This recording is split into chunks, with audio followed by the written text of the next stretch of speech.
This is your keyframe editor in Premiere Pro.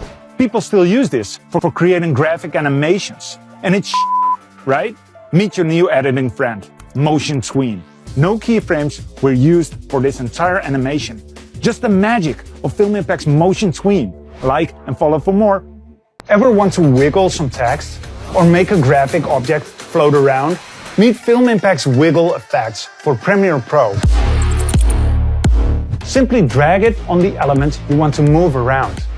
And what you see now is out-of-the-box behavior. Increased complexity gives more random movements.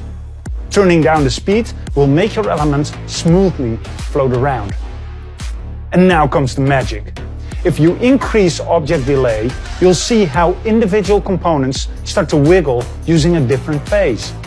And there are so many more options you can play with. Ever just want to move everything out of the way so you have some room to work on your timeline? Check out the Track Select Forward tool.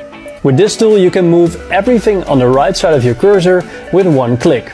Go over the tools and click on the Track Select Forward tool or press A on your keyboard. Now click anywhere on the timeline from where you want to move. As you can see, everything on the right side of your cursor gets selected. Note that you can lock layers if you don't want to move, for example, your music.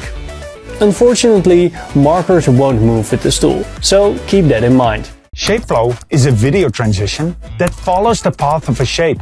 Take this colorful number 8. It's a PNG image with transparency sitting on top of this blue background. We'll take the Shapeflow video transition and see what happens out of the box. Let's move the start point to the left edge and see how this perfectly follows the shape of the object.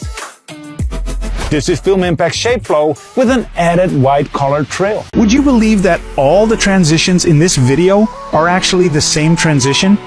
This is what you can expect from Film Impact's motion camera. It gives you seamless transitions right at your fingertips.